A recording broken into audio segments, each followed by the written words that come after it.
Program. First, though, back to our top story. Republican candidates preparing to take the stage this week again in the second presidential debate Wednesday. Trump stole the show last time and remains the front runner. But where to Americans does he stand right now? Edelman Berland, CEO Mike Berland, is with us. He conducted a poll among likely Republican voters. He joins us now with the results. Good to see you, Mike. How are you? Good. Well, we see that going into the debate, Donald Trump is poised for a knockout punch. And I'll tell you why. I conducted a poll over the weekend of 300 Republican voters. And if we look at Bush versus Trump, we see that Trump has a 3-to-1 edge right now on who they would vote for. But I asked a question. I said, what if you knew that Donald Trump could win? And he surges from 29 to 49, and Bush goes from 10 to 8. And this signals to me that Donald Trump might not have this ceiling among Republican primary voters. We've all watched his numbers go up and up. And at 49%, he's getting a true polarity. He's really now he's now really consolidating that. People aren't afraid of him winning. They're not afraid of him winning. And by 3-to-1, 39 to 13, they believe that Donald Trump can beat Hillary Clinton.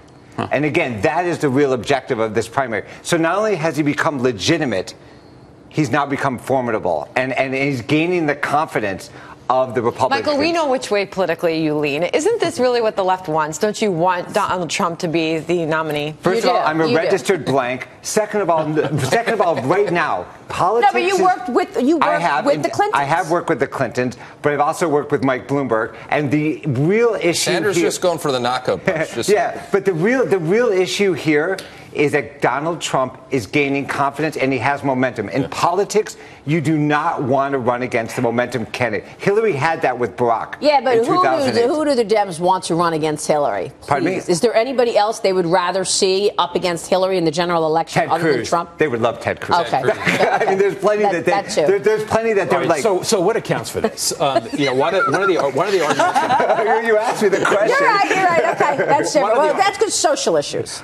Ted Cruz is incredibly articulate on economic issues. On social issues, he's got a debate in terms of the general population. She would take Scott Walker. She would take many of them. I don't think that she really wants Trump.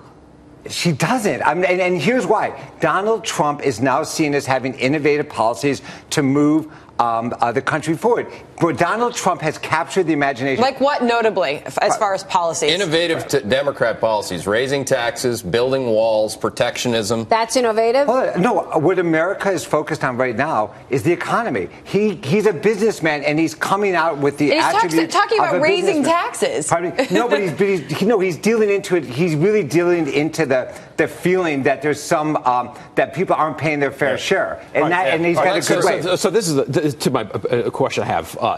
How much of this, when you're dealing with a populist candidate like Donald Trump, is the feeling aspect of it and not the substantive aspect of it? The vibe has been Donald Trump is going to get tripped up when it comes time to actually have substantive policies, that Americans are responding to him partly because they're lazy. They don't want to get into the policy issues. When a Bush talks about it, he's seen as unenergetic and boring. How much of this is just the American public being lazy and unengaged in the big issues, or are they engaged? I think that the TV ratings and the social media engagement at record levels show just how engaged they are. Yeah. That when you see that CNN is really looking forward to having this debate tomorrow night, as Fox was when they're having record numbers. When Trump shows up on TV programs, he's getting the great Americans but is are that actually just because the salacious aspect of it, the Christians and lions? Hold on. Hillary Clinton herself yesterday, in her imitation of Donald Trump, she said, I have to admit it, Donald Trump is entertaining. I have to say, I kind of wish I had that same sort of mentality,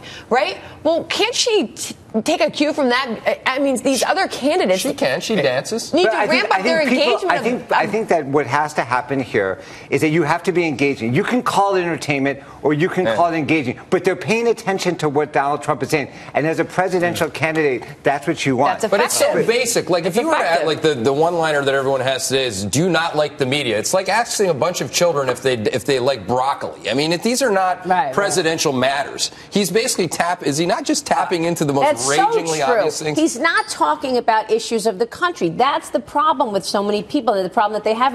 Or he is talking about them in a very simplistic way. Granular solutions, rather than talking about, do you like the media? I mean, what is that? I think we have to look at this analysis not through a political lens. I think we need to look at it through a brand lens. I spend all my time working for Facebook, for Samsung, even for one that you like, the National Hockey League. You have to look at these guys as brands. Yeah. And as a brand, Trump is a very engaging brand, getting a lot of support. And he is a brand. Yeah. One guy he talks about it in those terms. One guy who's going to punch above his weight tomorrow night is Ben Carson.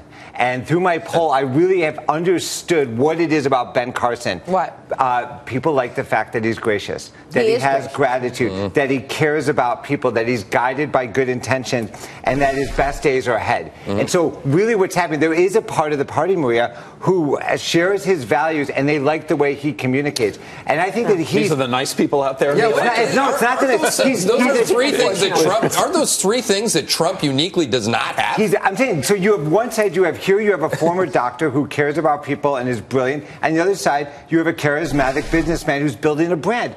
We actually have a very nice, and this is why Jeb Bush is getting pushed out. Yeah. Because if you have Carson on one side and Trump on the other, where does the politician fit? This debate is so important for Jeb Bush. He's got to do something to stand apart at this next debate. I want to ask you about the Hillary Clinton comments on Extra.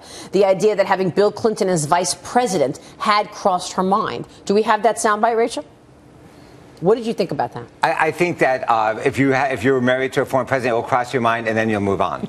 I don't think it stayed in her head too long. You'll say it for all of those fans of Bill Clinton, Exactly. then you pass. The reason that I bring this up is because so many people love Bill Clinton on both sides of the aisle still, and yet Hillary is running away from his policies. She's not projecting herself as Bill Clinton. I think what she's saying is doing an Al Gore. I think what she's saying, she's neither running away. I think she's evolving. I mean, he hasn't been president now for quite a while. But he was much more moderate than she is showing in the second term. Like, one more thing: is Joe Biden running out of time? No, I think Joe Biden is actually making a nice case.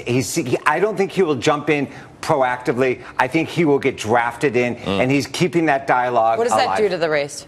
Right now, he's taking support away from him. If you look at all the polls where Hillary's dropping and Sanders is moving, it's because Joe Biden is being included in the question, and he's taking that 10%. All right, so what does your poll suggest to you right now will be the final matchup, Republican versus Democrat? Who's it going to be, according to the data that you see? Well, if it was today, it would be Trump versus Hillary. Trump versus Hillary. Trump versus Hillary, and I think you could see Trump pulling like a Rubio or somebody to sort of balance things out a little bit. I don't see a Trump Carson. They don't seem like they're compatible. I definitely don't see Trump Carly.